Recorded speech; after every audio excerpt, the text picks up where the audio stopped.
Bienvenidos a Sucedió una noche, un programa dedicado al mejor cine de todos los tiempos. I wanna hide from the sun, I wanna live in the dark, I wanna go to the movies. Nobody's waiting outside, but I feel alright, 'cause I'm here on my own. I can kiss Marion and Jane, I can sing in the rain, I can be Superman. I'll never come out again. Sucedió una noche, un programa producido por Cadena Ser y el canal de televisión TFM. Dirige y presenta Antonio Martínez. Hola amigos, ¿qué tal? Bienvenidos a Sucedió una noche, este ratito que reserva la SER para hablar de cine clásico, o como nos gusta decir a nosotros, el mejor cine de todos los tiempos, ya que no hay películas antiguas ni modernas, sino películas que has visto o que no. Eres tú quien decides al verla la actualidad que tiene esa película. Hoy vamos a tener por aquí a Robert De Niro, a David Cronenberg, a la actriz Alejandra Jiménez o a John Landis, que son los protagonistas de nuestras diferentes secciones. Pero lo mejor es que empecemos ya mismo, y lo hacemos con nuestra apuesta de esta semana de la programación de TCM. Adelante, proyector. I wanna hide from the sun, wanna live in the dark, and I'll never come back. El espectáculo está a punto de comenzar, pero no se alarmen ustedes, no les cobraremos la entrada. Un montaje excelente, Tom. Estupenda producción. Estupendamente escrita, Jim. Estupendamente interpretada. Harry, dile a Chapman que su fotografía es perfecta. La película de TFM. El título que os proponemos como apuesta esta semana es Promesas del Este, de David Cronenberg, una película de 2007 que TCM emite mañana lunes.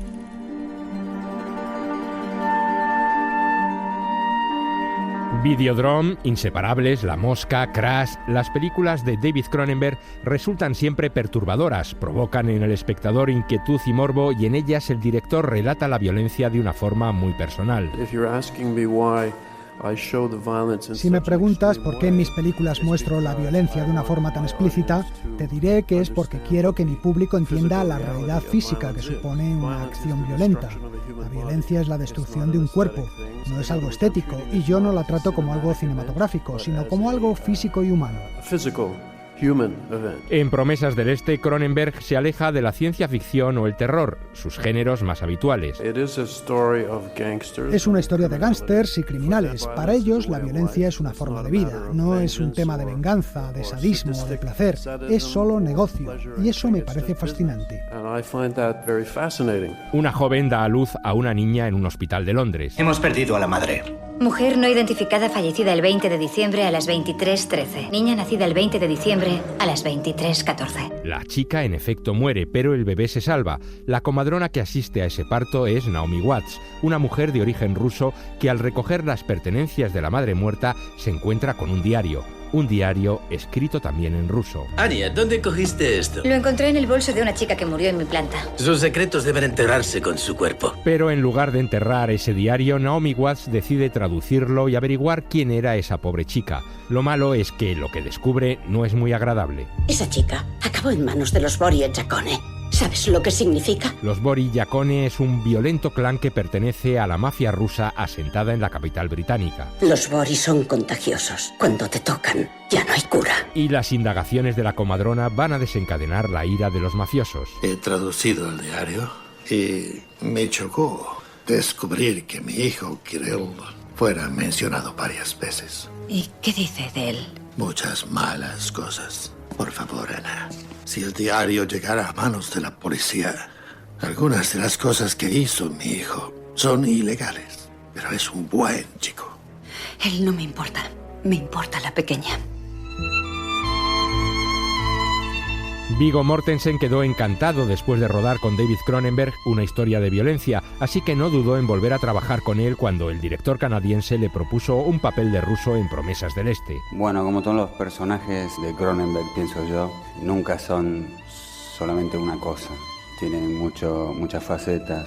muchos matices. Él es un muy buen observador del ser humano, del comportamiento humano, ¿no? Viggo Mortensen da vida a un chofer al servicio del jefe del clan mafioso, un tipo implacable, duro, con el cuerpo completamente tatuado, pero que siente simpatía por la comadrona que interpreta a Naomi Watts. La ira es muy peligrosa, hace cometer estupideces. Por favor, olvida que esto sucedió alguna vez. Estás en el lugar equivocado, Ana Ivanovna. Tu lugar está ahí, con la gente buena. Aléjate de personas como yo. Promesas del Este se ve en permanente tensión. A ello contribuye cómo Cronenberg ha retratado la ciudad de Londres huyendo de las zonas más turísticas y reconocibles e introduciéndonos en las más oscuras y sórdidas. El director dice que la película también tiene mucho que ver con el clasicismo ruso. Cuando Viggo y yo comenzamos a documentarnos para la película, leímos a Dostoyevsky. Quisimos descubrir el alma rusa, ese alma fatalista, oscura y depresiva. Así que yo creo que esta película tiene mucho más que ver con la literatura rusa que, por ejemplo, con Shakespeare. Pero es verdad que en la historia encuentras algunos elementos clásicos. Promesas del Este le valió a Viggo Mortensen una candidatura al Oscar al mejor actor, premio que finalmente no ganó. Es una historia que te deja pegado a la butaca desde que comienza y, como dice el actor, no solo por las escenas más fuertes. Nos gustó mucho que la gente que se reían un poco de vez en cuando, porque hay un cierto humor, un poco oscuro, pero tiene cierta gracia la película también, a pesar de ser a veces muy dura, ¿no? Ahora la podéis descubrir o volver a ver en TCM, la historia de una enfermera y de un chofer de la mafia rusa unidos por un diario, el diario de una chica que murió al dar a luz. ¿Conocías a una chica llamada Tatiana? Conozco muchas chicas llamadas Tatiana. Estaba embarazada. Ah, en ese caso no sé nada de ella. Murió durante mi guardia. Ingresó con los 2 brazos recubiertos de pinchazos. Seguramente era prostituta a los 14 años. ¿Crees que el hijo de Simeón la conocía? Yo soy chofer. Tuerzo a izquierda, a derecha, sigo recto y ya está.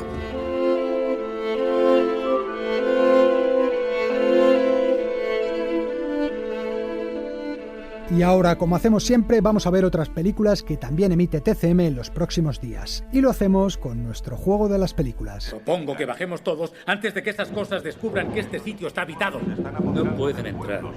¿Has tapado todos los huecos? Sí, la mayoría. Menos unas ventanas de arriba.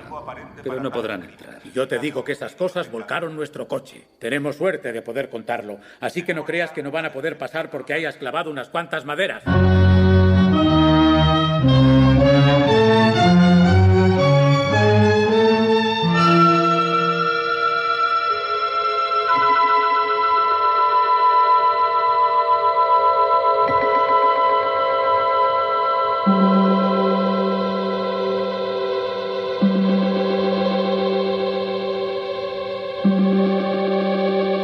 Leo estos libros. Cualquier libro. Para desarrollar mi dominio y conocimiento del idioma. Leo para ampliar mi educación, señorita Kenton. Debo pedirle, por favor, que no perturbe los pocos momentos que tengo para mí mismo.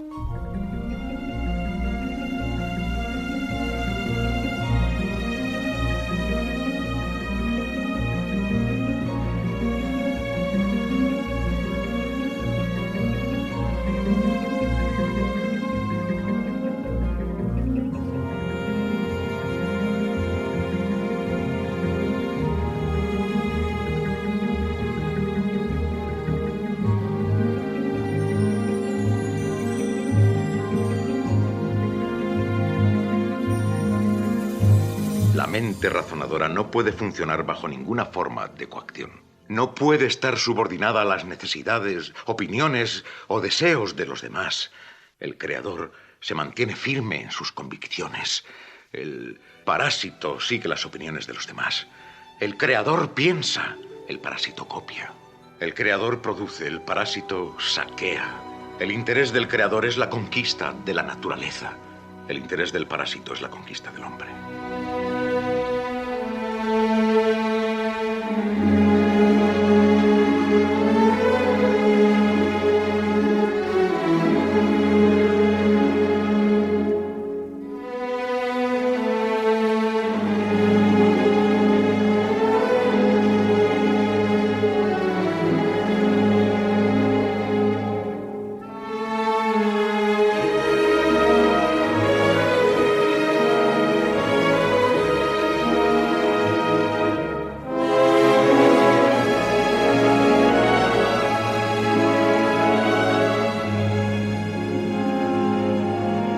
Permítame que trate el tema de su hermano, señor Barnes, porque he previsto que el día de Navidad sea sacado de la cárcel de Banyan y sea ahorcado públicamente.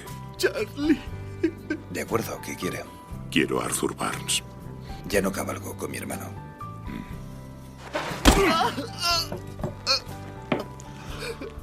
Bien, voy a concederle un momento para que lo piense. When said the moon to the stars in the sky, soon said the wind that followed him home. Who said the cloud that started to cry? Me said the rider as dry as a bone. Who said the sun that melted the ground? Why said the river that refused to run? Where said the thunder without a sound? Here said the rider and took up his gun. Bueno, ¿queréis saber cuántas habéis acertado? Pues la primera no era muy difícil. La noche de los muertos vivientes, el clásico del terror de los años 60. Después, el mayordomo Anthony Hopkins le explicaba muy turbado a la ama de llaves Emma Thompson por qué no le quiere dejar ver qué libro está leyendo en lo que queda del día, la película de James Ivory con música de Richard Robbins. En el tercer diálogo, el arquitecto Gary Cooper hablaba de los creadores en El manantial, el clásico de Kim Vidor de 1949, con banda sonora de Max Steiner. Y para terminar, una película más reciente, La propuesta, del año 2005. Una película australiana protagonizada por Guy Pearce, a la que pusieron música Nick Cave y Warren Ellis. Y esta canción que suena de fondo forma parte de su banda sonora. TFM, el cine que ya tenías que haber visto. Los géneros cinematográficos. Pues eso, acción, amor, aventura, misterio, cine.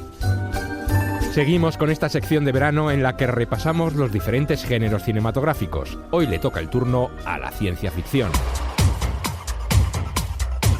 Desde aventuras espaciales... Puente de mando todo dispuesto. Potencia impulsora a su discreción. Hasta la recreación de mundos arcaicos. Un planeta en donde los monos evolucionaron de los hombres. Tiene que haber una respuesta. Viajes en el tiempo... ¿Me estás diciendo que has construido una máquina del tiempo con un DeLorean? Historias de extraterrestres... Esto de los marcianos es flipante, ¿no? O de robots... ¿A qué has venido?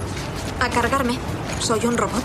Y todas las fantasías que se nos ocurran en torno a la ciencia. Con una muestra de la sangre de Mozart y algunas mujeres, una persona con instrumental y conocimientos necesarios crearía otros muchos Mozart. Todo cabe en la ciencia ficción y quizá esa sea la característica más definitoria del género, el que no tiene límites. El futuro es nuestro mundo, Morfeo. El futuro es nuestra época. El ser capaz de ser creíble en sus saltos por encima de lo posible, lo imposible y lo racional. Un mundo que permite que nuestros sueños científicos y tecnológicos se hagan realidad. Y un género de géneros, porque dentro de la ciencia ficción cabe la aventura, el terror, la acción, la comedia y, por qué no, también el erotismo. Vas a coger frío así. Ten, ponte mis pieles, Barbarella.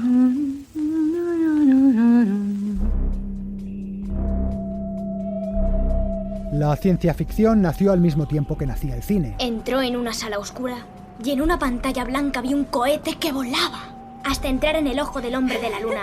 Entraba directo en el ojo. El francés Méliès filmó el primer viaje a la luna.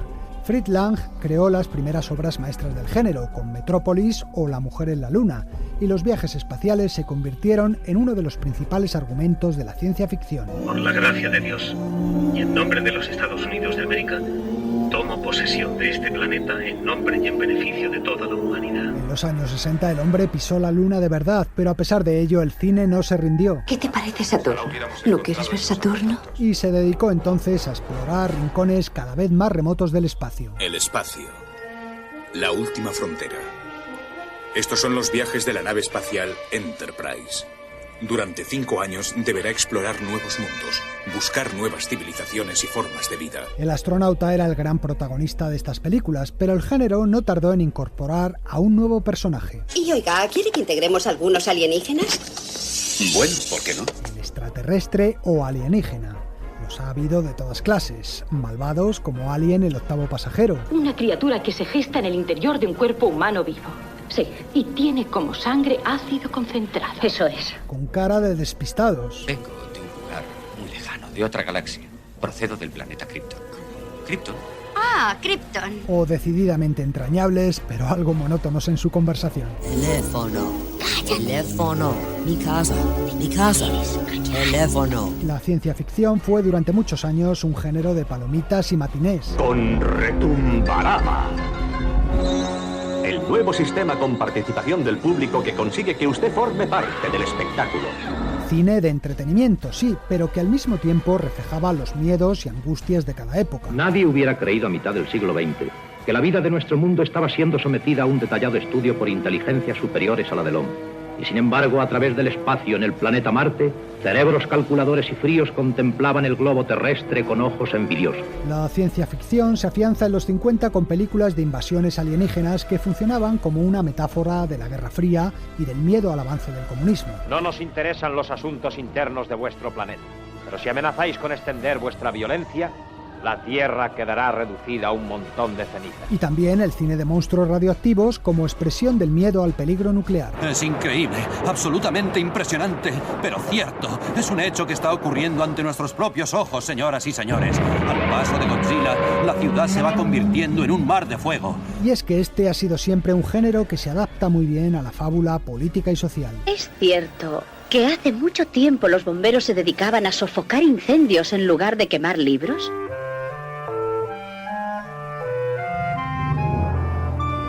Limitaciones técnicas habían hecho de la ciencia ficción un género menor, pero en 1968 una película iba a cambiar el concepto y la historia del género. Buenas noches. Hace 3 semanas la nave espacial Discovery 1 partió hacia Júpiter distante 600 millones de kilómetros. Con el lanzamiento del Discovery, la nave de 2001, una odisea del espacio, el cine de ciencia ficción lograba su mayoría de edad.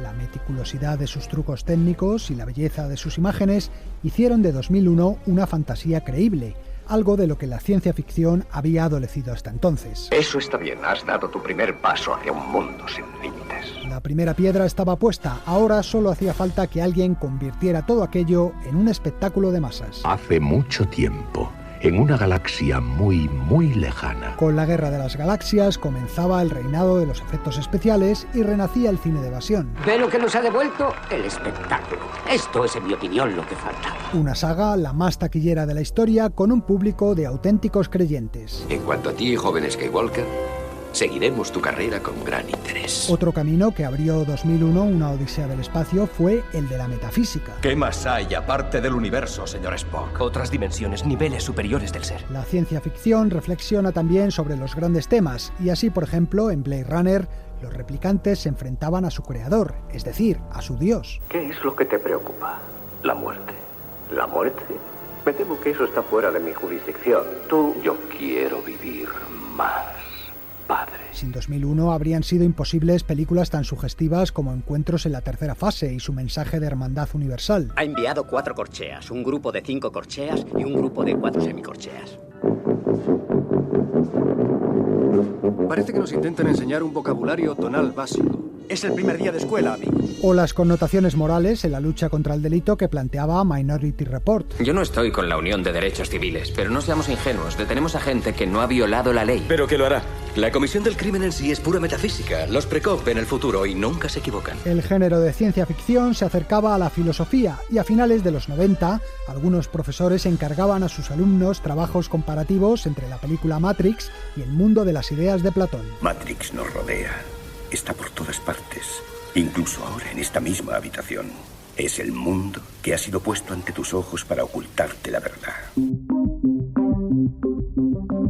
Todo lo que vaya un paso más allá de lo posible es ciencia ficción. Por eso es el género que más ha contribuido a desarrollar la técnica cinematográfica. Estas cosas son solo luces y engranajes. Desde los efectos especiales mecánicos a las modernas técnicas digitales. Escaneamos con tomografía óptica. Unos puntos de luz blanca vibran por el casco y son releídos después de ser absorbidos por el tejido cerebral. Si los dinosaurios de goma de King Kong o el mundo perdido se movían por la técnica de la stop motion, es decir, fotograma a fotograma, los de Parque Jurásico supusieron un antes y un después en la evolución digital. Hemos cronometrado al Tyrannosaurus a 40 kilómetros por hora. En los últimos años arrasan las distopías juveniles. Ha llegado la hora de seleccionar a un valiente y a una valiente que tendrán el honor de representar al Distrito 12 en los 74º Juegos del Hambre. o el cine de superhéroes. ¿Sabías que puedo crear un campo de fuerza dentro de tu cuerpo y expandirlo hasta que explote? Historias que demuestran que el hombre experimenta el vértigo frente a una tecnología que no controla y un destino que no domina. Seguro que hay datos convincentes de que el planeta no podrá sobrevivir a los excesos de la raza humana. Es verdad. Por eso la ciencia ficción seguirá anticipando el futuro. Utilicemos el orgasmatrón. Es una buena idea. Anda, ven. No entiendo cómo los antiguos podían pasar sin este aparato. Pobrecillos.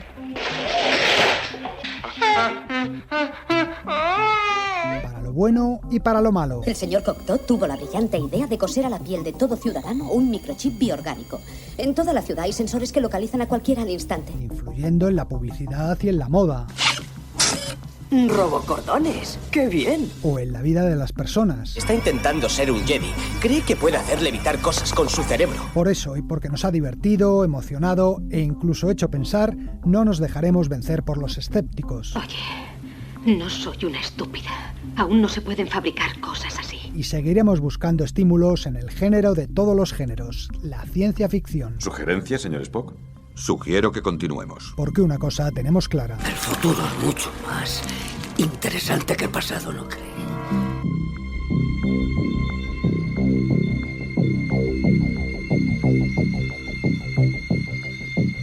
Sucedió una noche, un programa de la cadena SER y el canal de televisión TFM. Si ese avión despega y tú no estás a su lado, te arrepentirás. Tal vez no hoy ni mañana, pero sí muy pronto y para el resto de tu vida. El cine de su vida. Es de Casablanca. Toda mi vida he estado esperando decirlo. Hoy hablamos con la actriz Alejandra Jiménez. La hemos visto en películas como Spanish Movie, Promoción Fantasma y Anacleto, Agente Secreto, o en series de televisión como La Zona.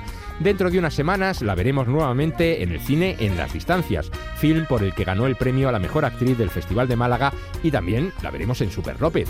A Alejandra Jiménez normalmente la asociamos con las comedias. Sin embargo, en Las Distancias hace un papel dramático. Y de todo esto hemos charlado con ella.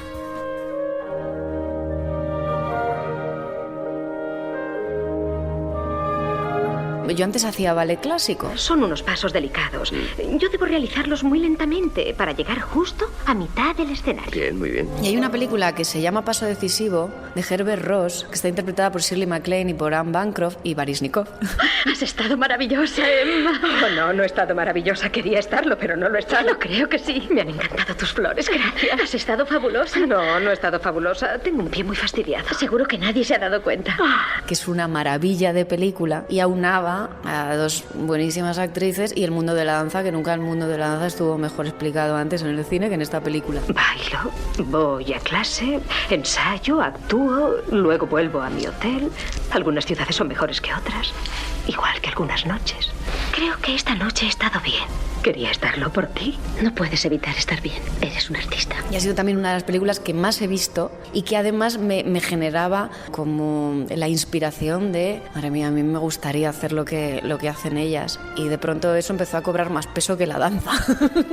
Lo que hacían Shirley MacLaine y Anne Bancroft.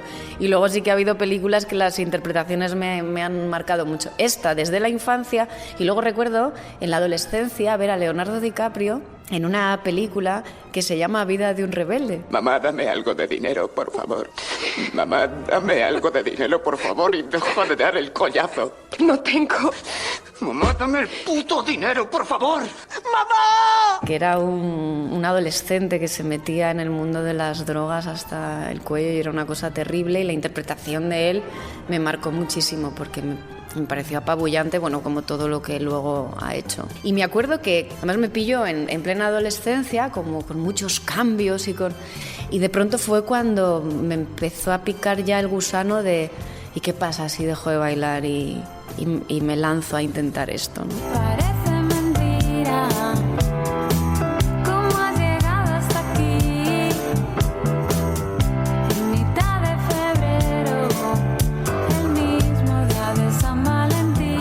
Para mí la comedia ya contiene el drama y además lo dota de un nuevo punto de vista. Muy inteligente, por cierto, porque se ríe de todo. ¿No es el trasero más grande que hace un momento? Sí, señora. Es que es una enfermedad grave, muy grave. De hecho, me han hecho varias biografías y al parecer es degenerativa. El culo se te va hinchando hasta que revienta. Muy bien. Y mueres. Lo siento. Entonces, cuando haces comedia, de alguna manera ya has entendido en profundidad el drama de esos personajes. Tiene un currículum brillante y mucha experiencia. Lo único que, ¿por qué tantos colegios en tan poco tiempo? Porque ninguno era lo suficientemente bueno. Lo sabía. Este es su centro. Es justo lo que necesitamos. Gente como usted, profesionales competentes que asuman sus responsabilidades, no gente insegura y mentalmente inestable. Hay una especie como de equilibrio energético que se produce de una manera inconsciente. Cuando ruedas una comedia, los rodajes suelen ser bastante serios y cuando estás rodando un drama, para aflojar hay una necesidad constante de soltarte y te ríes más. No sé, a mí esto me llama mucho la atención porque suele ser así. O sea, esa tensión hay que sacarla de alguna manera. Y en la comedia yo creo que inconscientemente retienes todo eso para hacerlo de la acción al corte, ¿no? Como si toda esa energía así no se fuera a desperdiciar. Y estás mucho más concentrado a lo mejor entre toma y toma que cuando estás haciendo un dramón, que lo que necesitas es aflojar un poco.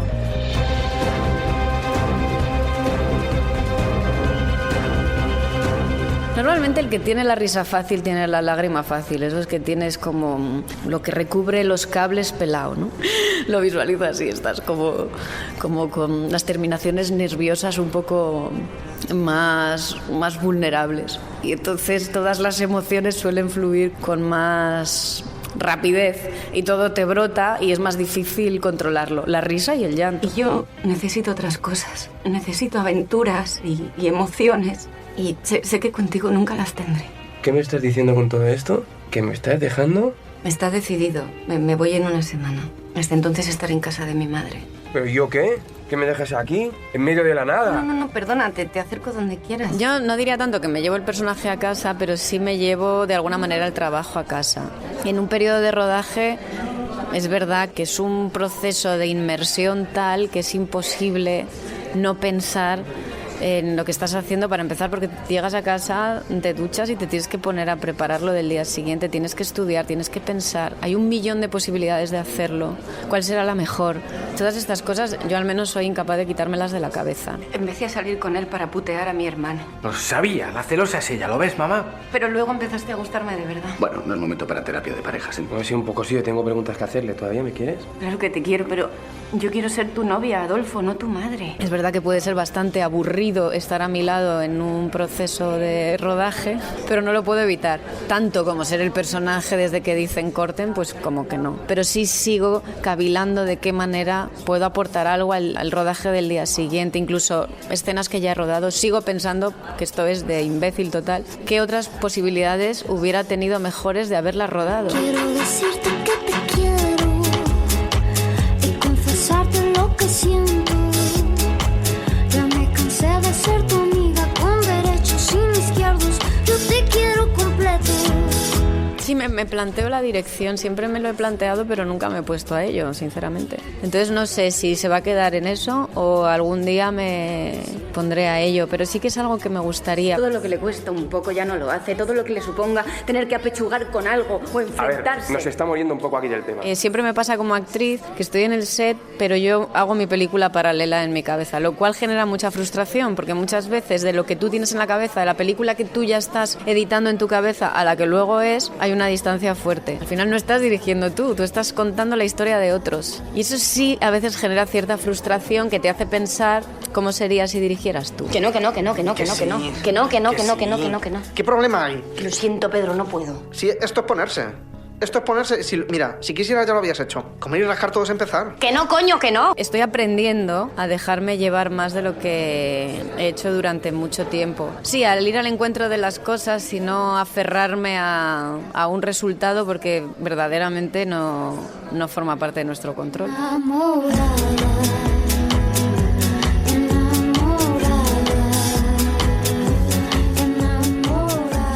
Sucedió una noche, un programa de la cadena SER y el canal de televisión TFM.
melodía pertenece a Robin y Marian, una película dirigida en 1976 por Richard Lester que nos presentaba a un Robin Hood y a una Lady Marian ya entrados en años que volvían a reunirse y a los que daban vida Sean Connery y Audrey Hepburn.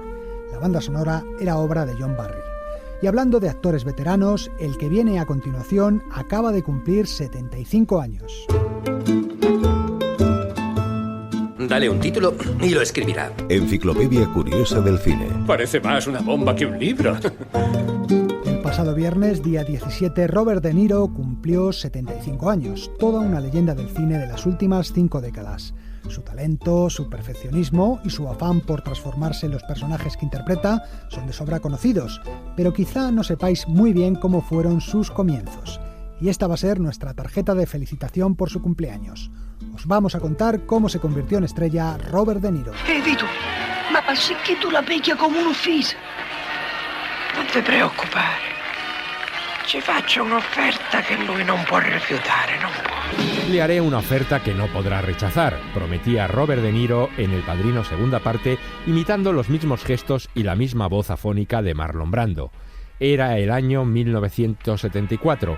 La mayoría del público, que hasta entonces no le conocía, pensó que era un actor italoamericano dado el perfecto acento siciliano del que hacía gala en la película. El apellido De Niro también lo indicaba. Sin embargo, hay que remontarse a su bisabuelo para encontrar las primeras gotas de sangre italiana en su familia. Todo era obra de su talento. Siamo d'accordo? Sì. Allora, salute.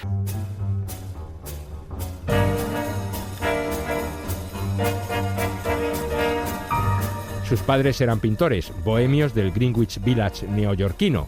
Por eso pensaron que matricularle en clases de teatro le vendría bien para que el chico superara su timidez, ya que era muy introvertido. Y ciertamente le ayudaron. Puedes llegar a ser lo que quieras. Recuerda, no hay cosa más triste en la vida que el talento malgastado. Bobby salió de allí decidido a ganarse la vida como actor. Empezó a hacer algo de teatro. También se presentaba a todos los castings que podía. Un día acudió a uno de una película que iba a dirigir un tal Brian De Palma. Bobby vino a una sesión de casting que mi codirector Wilford Leach y yo organizamos en un local. Había mucha gente y apenas reparabas en él, ya que era muy tímido y callado.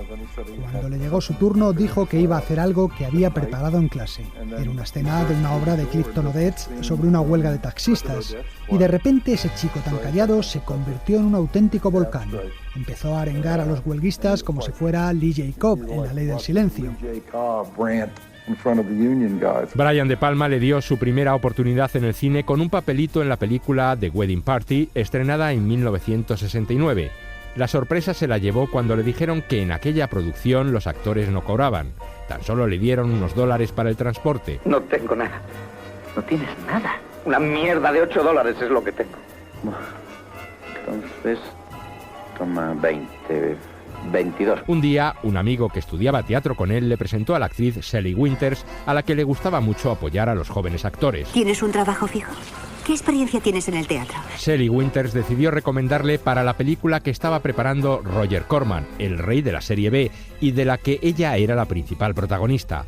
Corman hizo caso a su actriz y fichó a De Niro para la película. Se titulaba Mamá Sangrienta. Era la historia de una banda de delincuentes formada por 4 hermanos y su madre, y en ella, Bobby interpretaba al hijo yonki. Cuando te pones a viajar por esos mundos, no prestas atención a nada. No, mamá, es que mis ojos acaban de ver la gloria. Mamá, ¿qué piensa hacer para ganar tanto dinero? Preparaos para dar el golpe perfecto. En Mamá Sangrienta, Robert De Niro hizo la primera de sus legendarias transformaciones físicas. Adelgazó 20 kilos a base de no comer nada y consiguió deteriorarse tanto que le salieron llagas en la cara. Todos en el plató estaban preocupados por él. Según cuenta Douglas Brody, biógrafo del autor, Shelley Winters habló con él e intentó que desistiera. Shelley Winters became positive he was gonna die. Shelley Winters estaba convencida de que Robert iba a morir. Le dijo, es un buen papel y la película es interesante, pero no merece la pena morir por ella. Y De Niro le contestó, por supuesto que sí. Y es que por entonces Bob alternaba el cine con las clases en el Actors Studio, donde aprendió el mismo método interpretativo de sus ídolos, Marlon Brando y Montgomery Clift.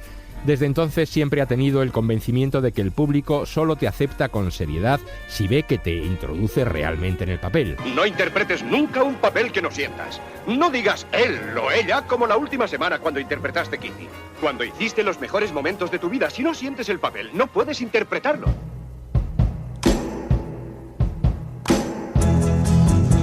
Por aquella época también Bobby conoció a Diane Abbott, una modelo que trabajaba de camarera en un restaurante y a la que no dejó de insistir hasta que aceptó salir con él.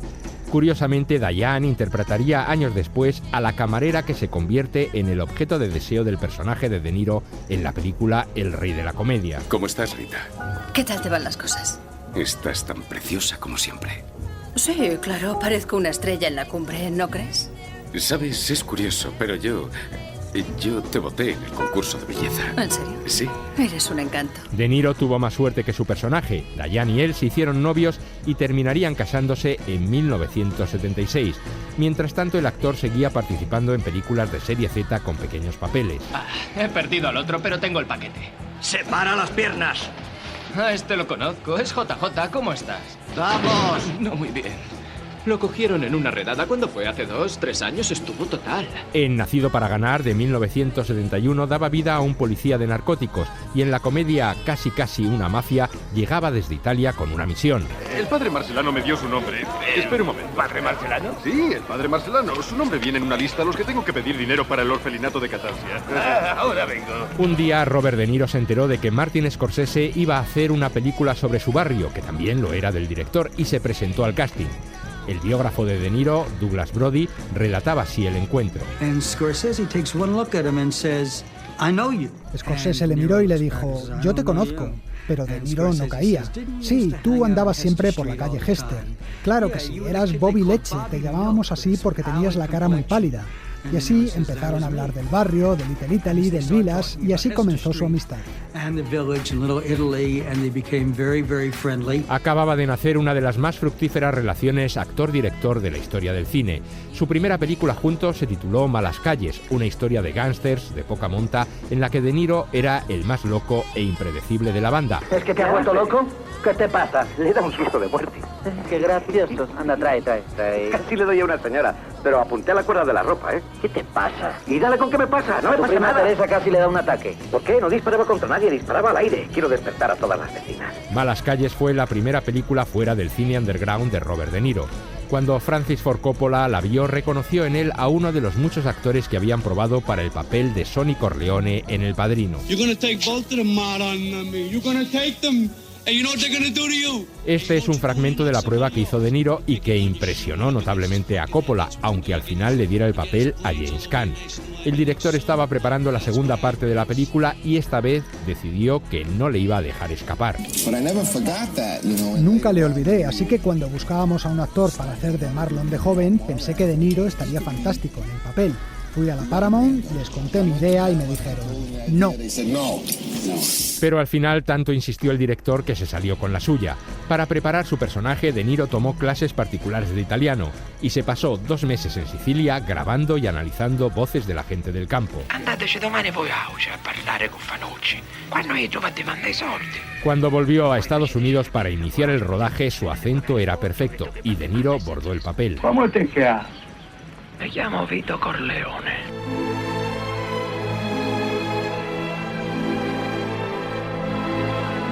Su interpretación en El Padrino segunda parte le valió una nominación al Oscar al mejor actor secundario.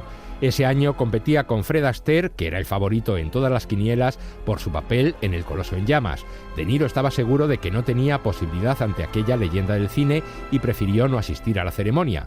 Y entonces Tatum O'Neal abrió el sobre. The winner is Robert De Niro in The Godfather. Coppola tuvo que subir a recoger el premio en su nombre y en su agradecimiento hizo una predicción para el futuro.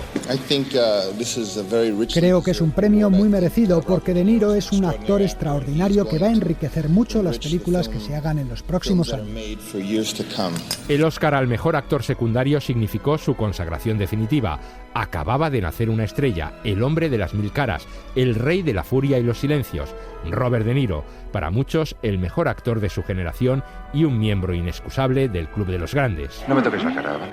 Oh, anda ya. No, de verdad. crees que a Brando se le puede tocar la cara? No. ¿Y a Pacino le tocan la cara? No. ¿Y a Robert De Niro? No.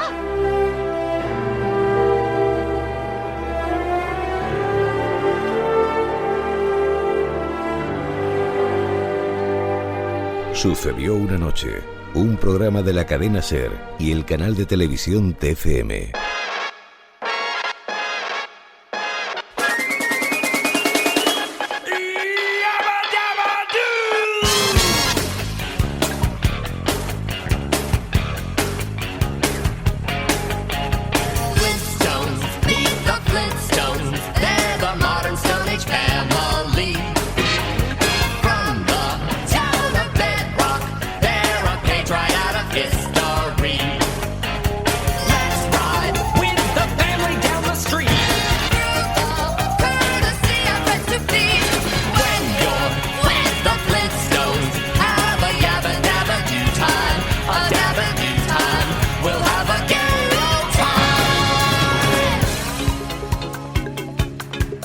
Es la versión que los B-52 hicieron del famoso tema de los Picapiedra para la película de acción real que se hizo de estos personajes de los dibujos animados y que en 1994 protagonizaron John Goodman y Rick Moranis en la piel de Pedro y Pablo. Pero ya tenemos lista la conexión con Jack Bourbon, que nos va a presentar la película de terror que nos trae hoy. Jack Bourbon presenta... Dios santo, ¿qué le hace? No creí que se tratara de ese tipo de película. Mi terapia de terror.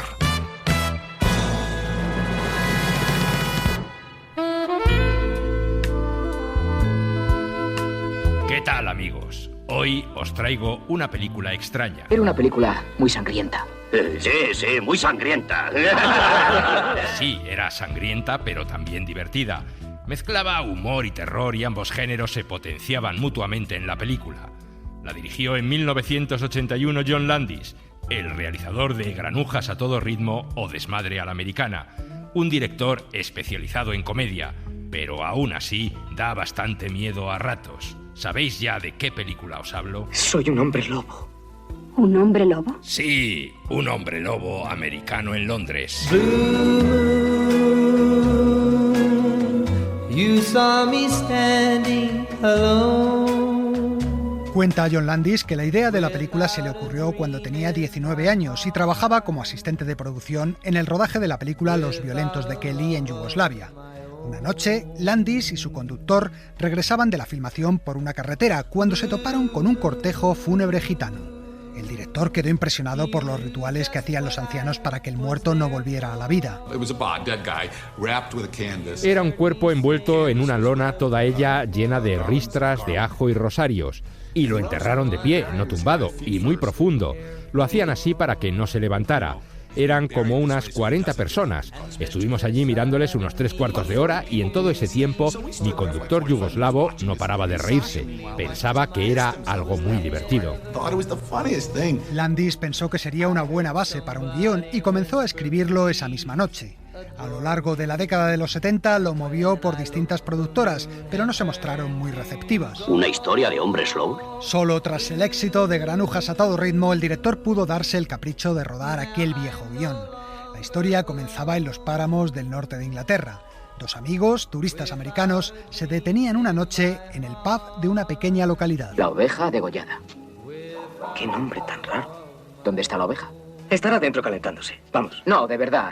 Qué nombre tan raro para un pub, ¿no? La gente del local no resultaba nada amable, pero al menos, antes de marcharse, les daban un consejo. Marchaos, pero no salgáis al páramo. Seguid por la carretera. Y cuidado con la luna. Pero a pesar de esas advertencias, los jóvenes se adentraban en el páramo y... Hay luna llena. Cuidado con la luna. Y no salgáis de la carretera. Así comenzaba una historia en la más pura tradición licántropa que tantos títulos ha dado al cine. John Landis.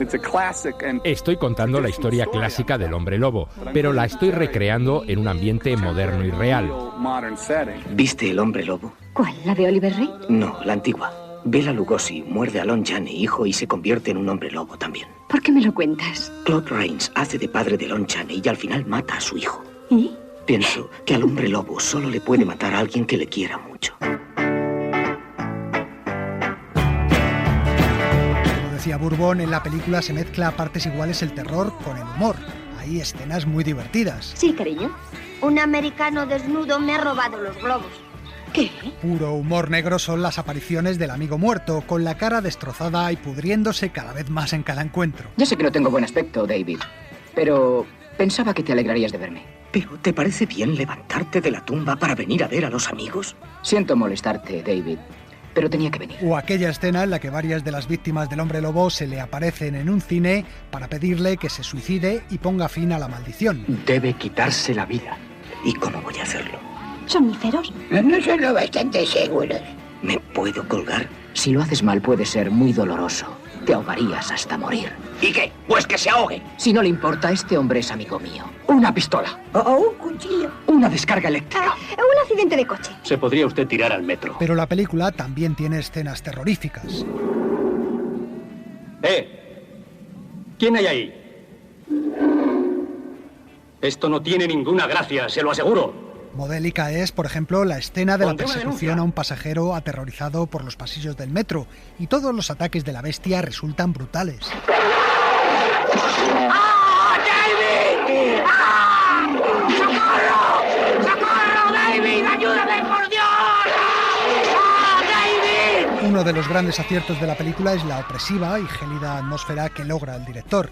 No parece una película de Hollywood, sino más bien británica, y lo cierto es que casi lo es. Los 4 únicos miembros americanos de todo el equipo eran John Landis, los 2 protagonistas y el maquillador Rick Baker. Hace a uno pensar en los tiempos de Jack el Destripador, ¿verdad? ¿Cómo dice? Esos asesinatos, ¿no se han enterado? Anoche 6 muertos, todos en distintas partes de la ciudad, y todos los cuerpos han sido mutilados.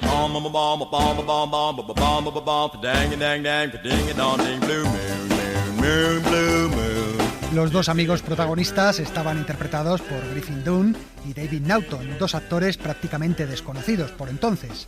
La chica de la película era Jenny Agutter, una británica a la que habíamos visto en La fuga de Logan. Pero el protagonismo de la película lo acaparan los efectos de maquillaje. Estás horrible. Gracias. El especialista Rick Baker realizó unos efectos bastante novedosos que marcaron época. Tú eres un muerto viviente y yo soy el hombre lobo. Sí, exacto. Y antes de comentar la escena para la terapia de Bourbon, unas cuantas curiosidades. Como en casi todas las películas de John Landis, hay un cameo de un director famoso. En este caso es Frank Oz, el director de In and Out o La pequeña tienda de los horrores. Soy el señor Collins, de la Embajada Americana aquí en Londres. Tanto su familia como la del señor Goodman han sido notificadas del accidente y todo está en orden. Interpreta al representante de la embajada que intenta consolar al protagonista en el hospital. El propio John Landis aparece también brevemente en otra escena. Hago una aparición de tan solo un segundo en la escena en la que varios coches chocan en Piccadilly. Soy un peatón, un coche me golpea y rompo un escaparate. De joven fui especialista de cine. Más curiosidades. Al final de los títulos de crédito hay una felicitación especial para el príncipe Carlos y la princesa Diana, que se casaban ese mismo año. La pusieron como forma de desagravio por una escena de la película en la que el protagonista insulta a la reina y a su hijo. ¡La reina Isabel es un marimacho! ¡El príncipe Carlos es un maricón! Otra curiosidad, todas las canciones que suenan en la película, y son bastantes, tienen en su título la palabra Moon, luna. Por cierto, que cuando Landis intentó conseguir los derechos de Moon Shadow, de Cat Stevens, el cantante, que acababa de convertirse al Islam, se los negó tras leer el guión, ya que lo consideraba violento y lejos de los preceptos de Alá.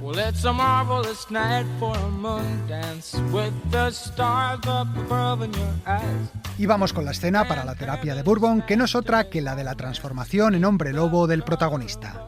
El chico está solo en la casa escuchando música, cuando empieza a sufrir los efectos de la luna llena. ¡Oh, Dios mío! ¡Ay, Dios mío! ¡Estoy ardiendo! ¡Ay, socorro! ¡Socorro! Las extremidades del hombre se alargan, le crece el pelo, se le deforma la cara y surge un hocico de bestia con colmillos. El dolor que siente el personaje es palpable. ¡Oh, Dios mío! ¡Que alguien me ayude! ¡Socorro! ¡Ay! John Landis quería que la transformación no se pareciera a nada visto hasta entonces, una transformación que fuera dolorosa y terrible para el transformado, con el cráneo deformándose y los huesos estirándose y crujiendo. En las películas del hombre lobo anteriores a la mía, la bestia es casi siempre una criatura con dos piernas, pero yo no podía hacer eso porque pensé que el público no lo aceptaría. Yo quería enseñar cómo un ser humano que está ahí tranquilo se convierte dramáticamente en una bestia cuadrúpeda y mostrarlo con la cámara. Y todo ello ocurre con la suave melodía del Blue Moon de fondo, lo que da a la escena un aire surrealista mezclando horror con cierta ternura.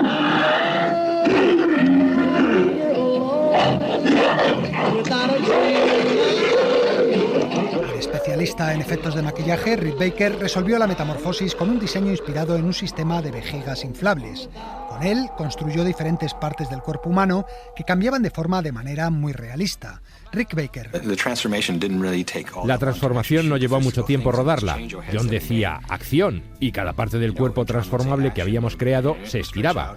Luego decía, corten, bien, ya lo tenemos, contestaba yo. Me paso meses trabajando en esto y te lleva 10 segundos rodarlo. La película y el trabajo de Baker en particular resultaron todo un éxito. Fui con mi equipo a Westwood a ver la película con público de verdad y durante los planos en los que se estira la cara del protagonista, la gente se levantó y aplaudió y pensamos, bien, para esto la hicimos. Los efectos de maquillaje impresionaron tanto que ese año la Academia de Hollywood decidió instaurar a partir de entonces esa categoría, premio que hasta la fecha no se entregaba, y el primer Oscar se lo llevó Rick Baker. John Landis. Rick Baker creó el término efectos especiales de maquillaje, porque nunca antes se habían hecho esta clase de cosas. No es solo maquillaje, es mucho más elaborado.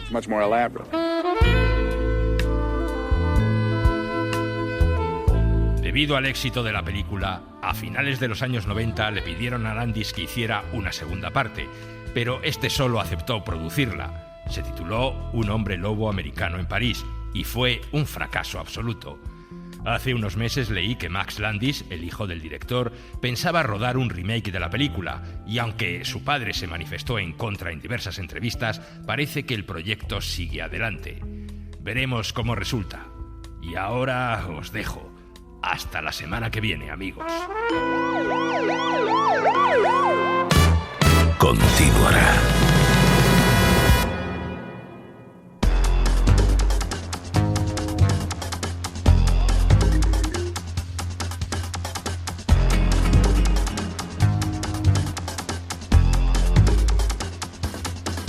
Pues hemos terminado por hoy. La semana que viene más. Y ya sabéis que podéis acceder cuando queráis a todos los podcasts de Sucedió una noche en las webs de cadenaser.com y canaltcm.com. Allí encontraréis los podcasts de las 3 temporadas del programa, los diferentes reportajes que emitimos cada semana y muchas cosas más. Hoy nos despedimos con David Bowie y esta canción que abría y cerraba la película Carretera Perdida de David Lynch. Un saludo de Elio Castro y Antonio Martínez y hasta la semana que viene. Funny how secrets travel. I start to believe if I were to leave, in sky the man shaves his hands held high, a cruise beyond, cruise me babe, a blonde leaf beyond, beyond, blow me down, no return.